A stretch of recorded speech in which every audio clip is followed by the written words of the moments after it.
My sister told my parents to uninvite me from her wedding. Not a month before.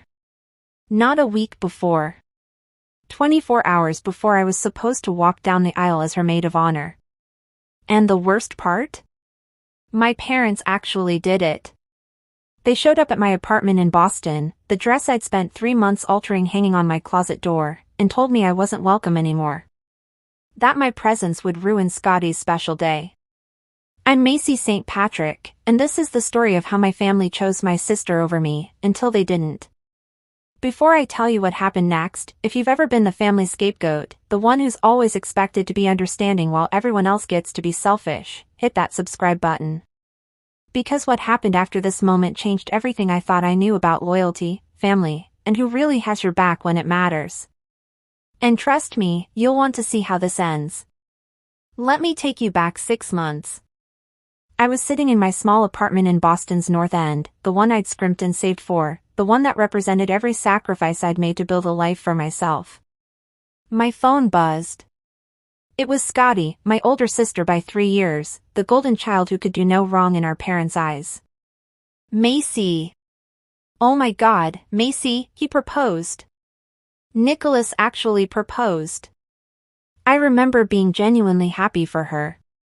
Scotty and Nicholas had been dating for 2 years, and despite my sister's tendency to be, well, a lot, he seemed to really love her. That's amazing, Scotty. Congratulations. I need you to be my maid of honor, she said, and I could hear her bouncing with excitement. I know we've had our differences, but you're my sister. I can't imagine anyone else standing next to me. Looking back, I should have heard the warning bells.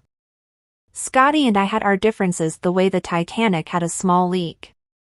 But she was my sister, and some stupid, hopeful part of me thought maybe this was a new chapter. Maybe planning a wedding together would finally bridge the gap that had existed between us since childhood. I was so naive. The next 6 months were a masterclass in psychological warfare disguised as wedding planning. It started small. Scotty would ask my opinion on things, the venue, the flowers, the color scheme, and then do the exact opposite. When I'd show up to help with DIY projects, she'd criticize everything I did. The ribbon on the favors wasn't tied right. The calligraphy on the place cards was too plain. The bridesmaid dress color I suggested made her bridesmaids look washed out. But I told myself it was just wedding stress. Brides get anxious. It's normal. Then came the dress situation. Scotty found her dream wedding dress at a boutique in downtown Boston, a gorgeous, pearl-encrusted gown that cost more than I made in 3 months. The problem? It didn't fit her quite right. The boutique wanted $2,000 for alterations. That's insane, our mother, Kate, had said during one of the dress fittings I'd attended. We're already paying so much for this wedding. I can do it, I'd offered quietly. I've been sewing since high school. I did all the costuming for the community theater, remember? Scotty had looked at me like I'd offered to perform surgery. You? I'm good at it, Scotty. I promise I won't mess it up. Let me do this for you. As your maid of honor gift. After much deliberation and calculating the savings, Scotty had agreed. But not without making it clear this was a massive favor I'd better not screw up. I spent 3 months on that dress. 3 months of carefully removing and resetting each pearl. Of taking in the bodice a 1/4 inch at a time to get the perfect fit.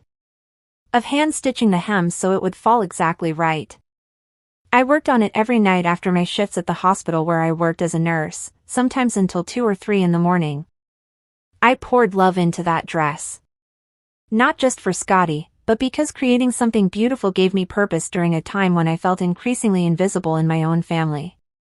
Then there was the bachelorette party. Scotty had specific ideas, a weekend in Miami, bottle service at the best clubs, a yacht party, the works. The cost per person? $3,000. I can't afford that, Scotty, I told her gently. I'm still paying off my nursing school loans, and I just had to replace my car's transmission. Can we do something more low-key? Maybe a spa day locally or a nice dinner? The explosion that followed was nuclear. You're so selfish, Macy. This is my wedding.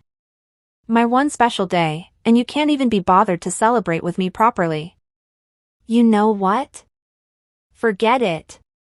If you can't afford to be a proper maid of honor, maybe you shouldn't be one at all. She'd hung up on me. When I'd tried to call back, she'd sent me to voicemail. Our mother had called me 20 minutes later. Macy, sweetheart, you need to apologize to your sister. Mom, I literally can't afford a $3,000 weekend. That's almost my entire month's rent and car payment combined. I know money is tight for you, honey, but Scotty's been dreaming of this her whole life. Can't you just... I don't know, put it on a credit card? Your father and I can help you pay it off later. I should have stood my ground. But I didn't. I put the Miami weekend on a credit card I'd spent years trying to pay off, adding debt I couldn't afford, because I didn't want to be the sister who ruined Scotty's bachelorette party. The weekend itself was a nightmare. Scotty spent the entire time posting on social media, making sure she got the perfect shots of her and her 5 other bridesmaids, all trust fund girls she'd gone to college with. I was barely in any of the photos. When I was included, I was always on the edge, easy to crop out. One night, drunk on champagne on the yacht, Scotty's best friend Alexandra had laughed and said, "It's so funny that you two are sisters. You're like, completely different species." Scotty had laughed too. I know, right? Macy's the practical one. I got the fun genes.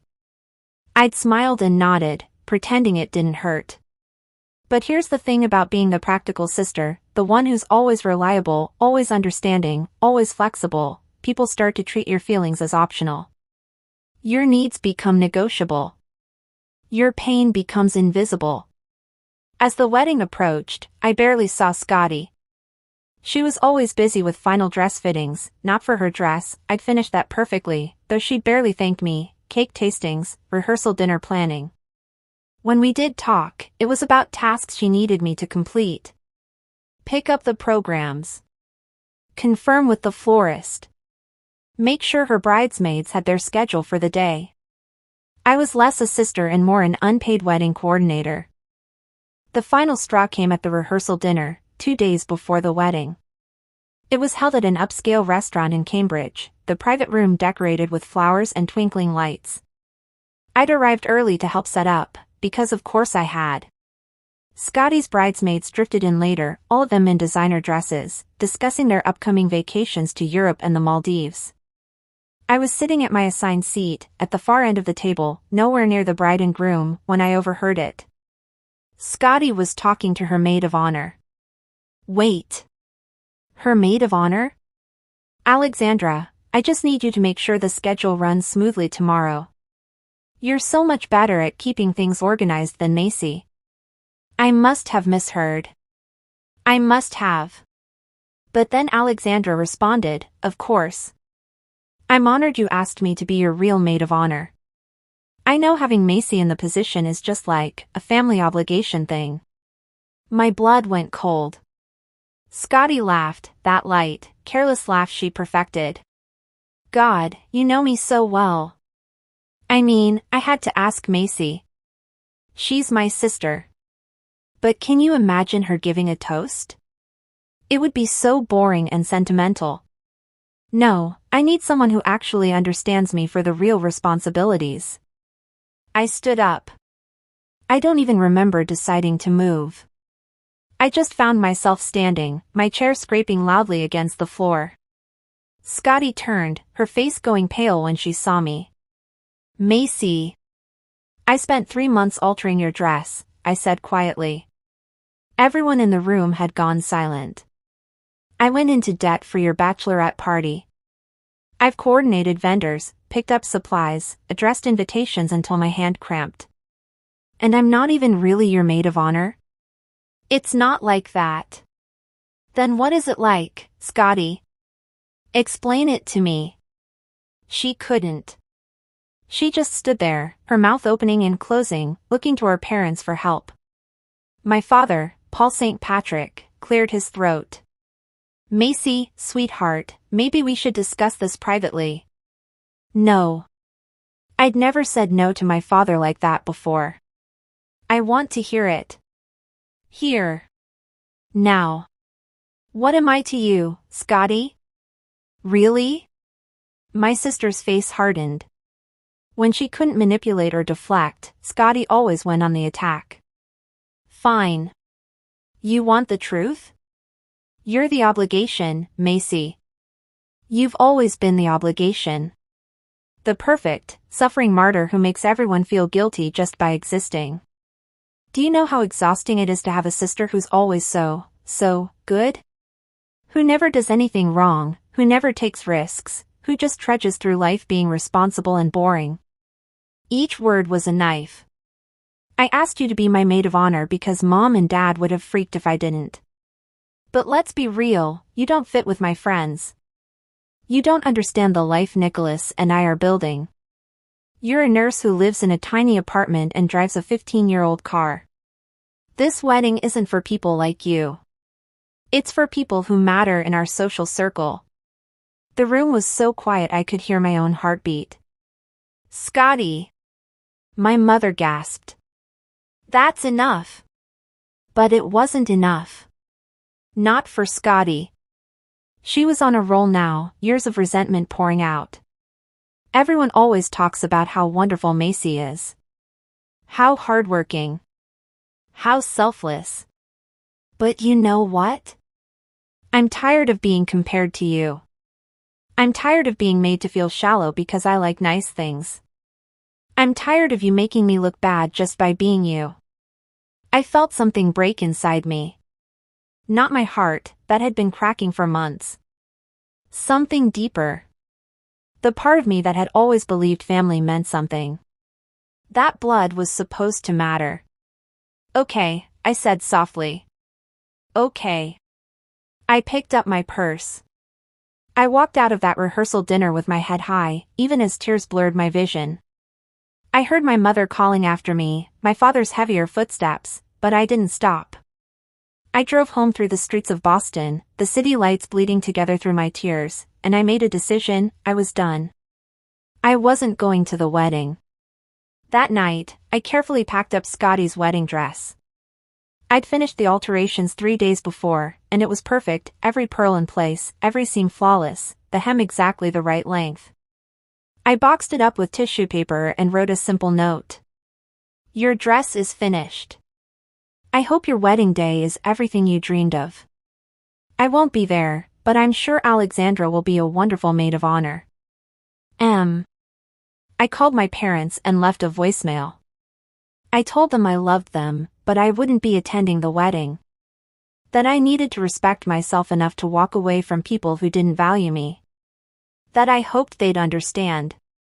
Then I turned off my phone and went to bed.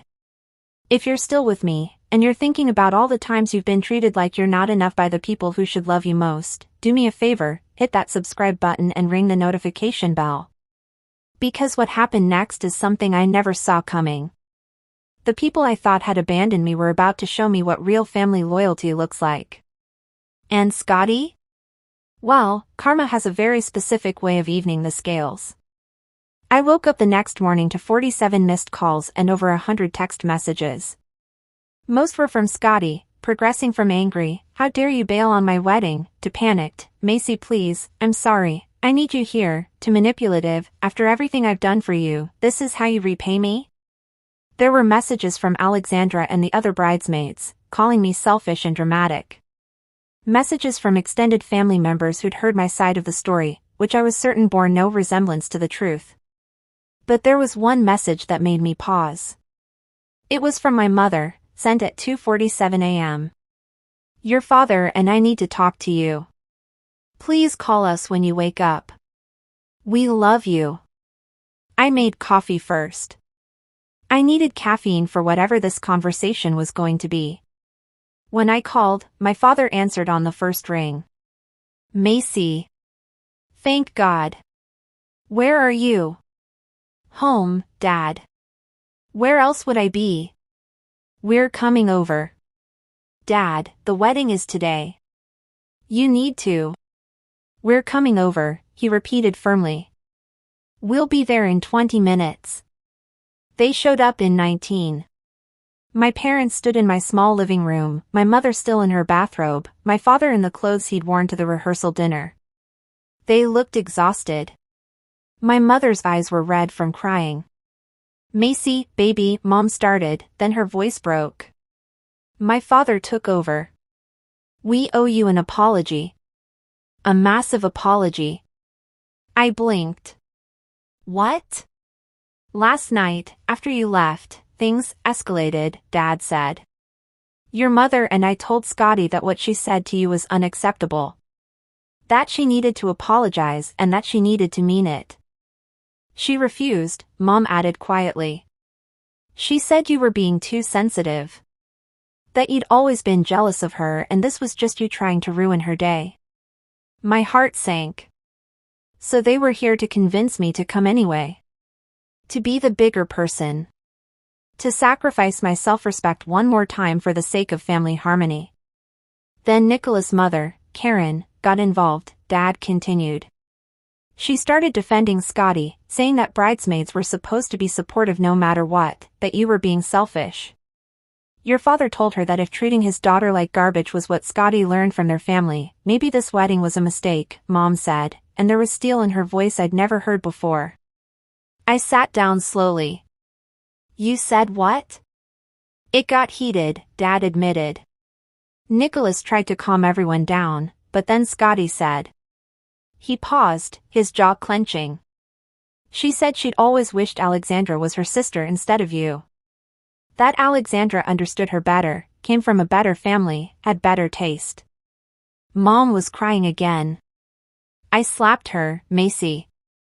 I actually slapped my own daughter. I've never hit either of you girls, never, but I couldn't. I couldn't let her talk about you like that anymore.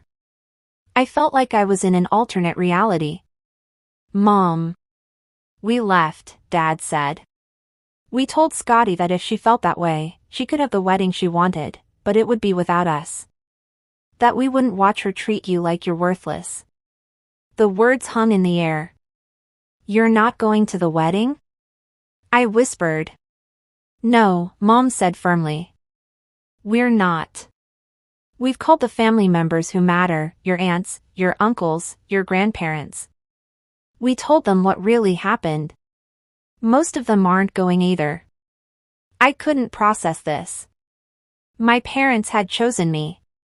After years of asking me to be understanding, to be flexible, to let things slide, they'd finally drawn a line. But she's your daughter too, I said. It's her wedding day. You're also our daughter, Dad said. And we've failed you, Macy. We've failed you for a long time. He sat down next to me, and suddenly this man who'd always seemed so strong looked old and tired. We told ourselves we were keeping the peace, he continued. That Scotty needed more attention because she was more demanding. That you were strong enough to handle being second. But we were wrong. We taught Scotty that she could treat you badly without consequences. We taught you that your feelings didn't matter as much as hers. And I am so sorry. Mom knelt in front of me, taking my hands. You've never been the obligation, sweetheart. You've been our rock. Our constant. We took you for granted because you never complained, never made a fuss. But that's not love. That's neglect. And I will spend the rest of my life making this up to you. I broke down. I sobbed in my mother's arms like I was 6 years old again, and my father wrapped both of us in a hug, and for the first time in years, I felt seen. There's more, Mom said gently when I'd calmed down. Your father and I have been talking all night. About a lot of things. We're done enabling Scotty, Dad said. We've already called the vendors we paid for, the venue, the catering, the photographer. We're canceling our payments. My eyes widened. You can't do that. The wedding is today. Nicholas' family has plenty of money, Mom said calmly. If they want this wedding to happen, they can pay for it. We've spent $43,000 on this wedding. Money we were going to use to help you buy a house someday. Instead, we poured it into an event for someone who thinks you're beneath her. That ends now, Dad said. I should have felt vindicated. I should have felt triumphant. Instead, I just felt sad. Because this wasn't about revenge. This was about broken family bonds that might never heal. What do you want to do today? Mom asked gently. We're here for whatever you need. I thought about it. I thought about Scotty, probably in a panic right now, scrambling to cover the costs my parents had just pulled. I thought about Alexandra, stepping into the maid of honor role she'd wanted all along. I thought about a wedding happening without the family that was supposed to matter most. And then I thought about my tiny apartment, my mother's arms, my father's protective presence, and I realized this was enough. This had always been enough. I'd just been too busy trying to earn Scotty's love to notice the love I already had. Can we just have breakfast? I asked. The three of us? I make really good French toast. Mom smiled through her tears. That sounds perfect. We spent the day together, my parents and I. We had breakfast. We watched movies.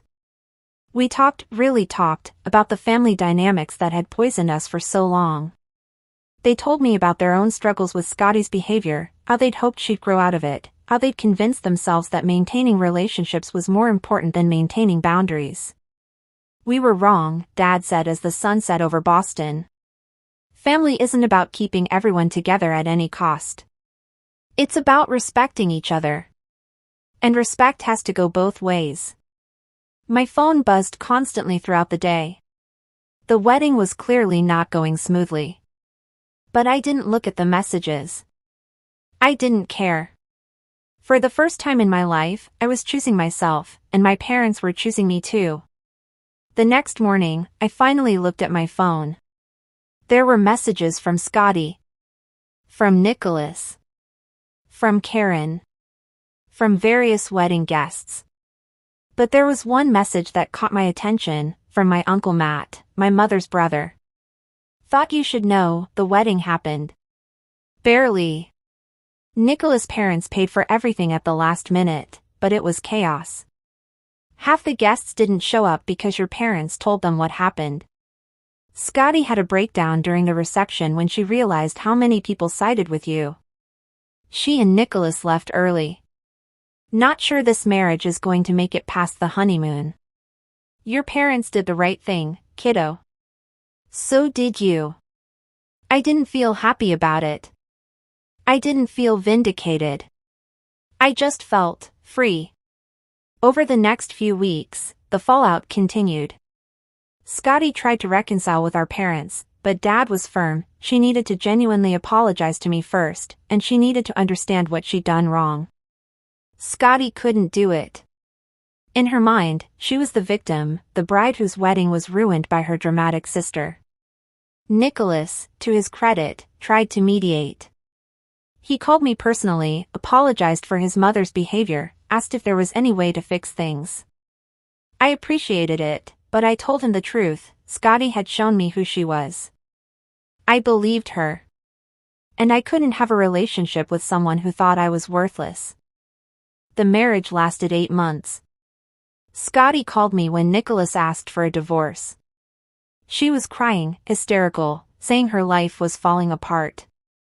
But she still didn't apologize. She just wanted me to comfort her, to fix things like I always had. I told her gently that I loved her, that I hoped she found happiness, but that I couldn't be her emotional support anymore. That she needed to work on herself, understand why her relationships kept failing, why people kept disappointing her. She hung up on me. We haven't spoken since. That was 2 years ago. Today, I have a different life. My parents and I are closer than we've ever been. We have dinner every Sunday, sometimes at their house, sometimes at my apartment. We talk about real things now. They ask about my life, my job, my dreams. They listen. They care. I started therapy to work through the years of feeling invisible. I learned about boundaries, about self-worth, about the difference between being kind and being a doormat. I learned that I didn't have to earn love, real love is freely given. I also started dating someone, a pediatrician named Elliot I met at the hospital. He's kind, thoughtful, and thinks the world of me. When I told him about Scotty, about the wedding, he just held me and said, "You deserved better. You still deserve better. And I'm going to spend every day proving that you matter." Last month, he proposed. I said yes. My parents cried happy tears when I told them. Mom immediately started talking about wedding plans, then stopped herself. "But Macy, honey, this is your day. Whatever you want, however you want it. We're here to support you, not control you. I'm planning a small wedding. Close friends, close family. The people who've shown me what real love looks like. My Uncle Matt is walking me down the aisle. He's been more of a father figure to me than my dad in some ways, always checking in, always making sure I'm okay." Actually, I lied. My dad is walking me down the aisle too. We decided on both of them. Because this wedding isn't about tradition or appearances.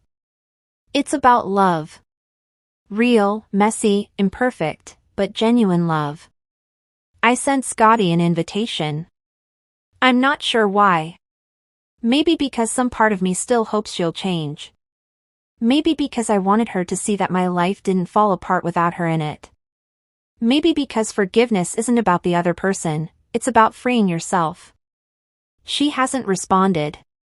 I don't expect her to come. But you know what? I'm okay with that. Because I learned something important through all of this: you can't make people value you. You can't sacrifice enough, be understanding enough, be patient enough to earn respect from someone who's determined to see you as less than. The only person whose opinion of you truly matters is your own. I used to think I was the problem. That if I was just better, more fun, more successful, more something, Scotty would love me the way I loved her. Now I know the truth, I was never the problem. I was just loving someone who wasn't capable of loving me back. And that's not my failure, it's hers. My wedding is in 3 weeks. I'm not nervous. I'm not stressed. I'm just happy. Genuinely, peacefully happy. The dress I'm wearing is one I found at a small boutique, simple, elegant, nothing like Scotty's pearl-encrusted gown. It's perfect for me. Elliot and I are going to write our own vows. Mine are going to be about partnership, about choosing each other every day, about building a life based on mutual respect and genuine care. His will probably make me cry, he's romantic like that. My parents are hosting the rehearsal dinner. It's going to be at a small Italian restaurant in the North End, nothing fancy, just good food and better company. We'll laugh, tell embarrassing stories, celebrate something real. And Scotty won't be there to criticize it, to make it about her, to suck the joy out of the room.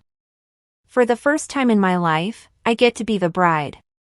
The center of attention. The one whose happiness matters most. And I'm not going to waste a single moment feeling guilty about it. 2 days ago, I got a text from an unknown number. It was Alexandra, Scotty's former best friend. I just wanted to say I'm sorry. For everything. You were right about Scotty. She did to me what she did to you, used me, then threw me away when I wasn't useful anymore. I should have believed you. I should have been better. I hope your wedding is beautiful. You deserve it. I didn't respond. Some apologies come too late. But I did screenshot it and send it to my mom, who replied with a simple, "Karma works quietly but thoroughly." She's right. Scotty's life imploded after her divorce. Nicholas was kind enough not to drag her through the mud publicly, but word got around their social circle about why he left: Scotty's constant need for attention, her inability to be happy with anything, her treatment of the people who loved her. Most of her friends drifted away. She moved back in with her in-laws briefly, then into her own apartment when that relationship soured. Last I heard from Uncle Matt, she's working at a boutique in Cambridge, living alone, still convinced that everyone else is the problem. I don't take pleasure in it. I just feel sad. Sad for the sister I thought I had. Sad for the relationship that never really existed. Sad for the girl who had so much but couldn't appreciate any of it. But mostly, I feel grateful. Grateful that I found my worth before it was too late. Grateful for parents who finally saw what was happening and chose to change. Grateful for Elliot, who loves me exactly as I am. Grateful for the life I've built, small, quiet, but genuinely mine. Last night, Elliot and I were having dinner at my apartment when he said something that made me pause. Do you think you'll ever have a relationship with Scotty again? I thought about it. Really thought about it. I don't know, I said honestly. If she ever does the work, real work, not just surface-level apologies, maybe. But it would have to be a different relationship. One with clear boundaries. One where I'm not expected to sacrifice myself for her comfort.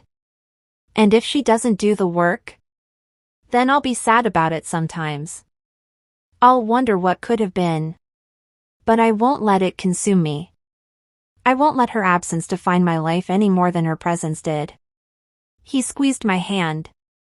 You're pretty remarkable, you know that? I smiled. I'm learning. So here's what I want you to take away from this story. You don't owe anyone your self-respect. Not your family, not your friends, not anyone. The people who truly love you will never ask you to make yourself smaller to make them comfortable. And when you finally find the courage to walk away from people who don't value you, you make room for the people who do. If this story resonated with you, if you've ever been the forgotten sibling, the reliable friend, the person who's always expected to understand, please subscribe to this channel. Hit that notification bell. Because your story matters. Your pain is valid. And you deserve people in your life who see your worth. And here's the most important part, it's never too late to choose yourself. It's never too late to set boundaries. It's never too late to walk away from people who treat you like you're not enough. You are enough. You've always been enough. Sometimes the people who should see that first are the last to figure it out. And sometimes, they never do. But that's okay. Because your value doesn't depend on their recognition. It never did. My wedding day was perfect. Not perfect in the Instagram-worthy, magazine cover way that Scotty always wanted. Perfect in the way that mattered, full of love, laughter, and people who genuinely cared about Elliot and me. The ceremony was in a small garden in Brookline, under a canopy of fairy lights and flowering trees.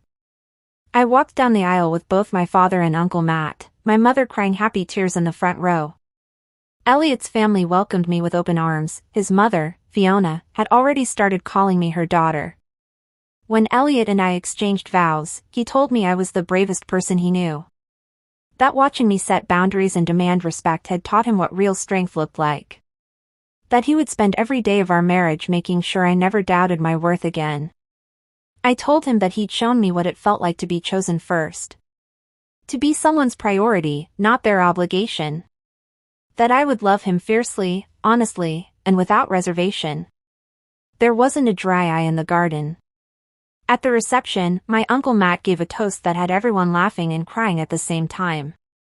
He talked about watching me grow up, always trying to be good enough, always trying to earn love that should have been given freely.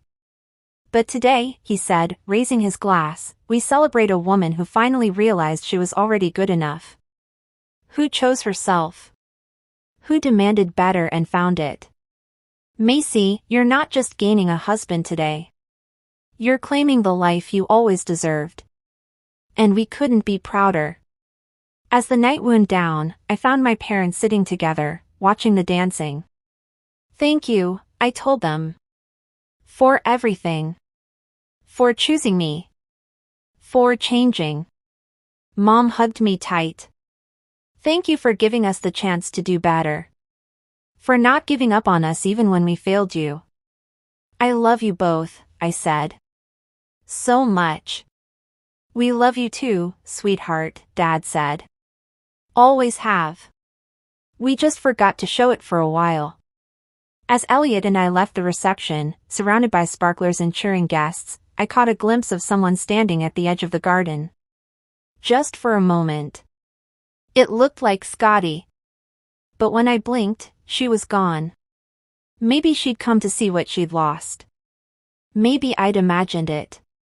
Maybe it doesn't matter. Because I'm not waiting for Scotty's approval anymore. I'm not waiting for her to recognize my worth, to apologize, to change. I'm just living my life. Loving my husband. Appreciating my family. Building something real. And if Scotty ever decides to do the work, to genuinely change, to understand what she threw away, the door isn't locked. It's just not wide open anymore. There are boundaries now. Standards. Requirements. Because I finally learned the most important lesson: loving yourself isn't selfish. Setting boundaries isn't cruel. Walking away from people who hurt you isn't giving up. Sometimes it's the bravest thing you can do. My name is Macy St. Patrick. I'm 28 years old.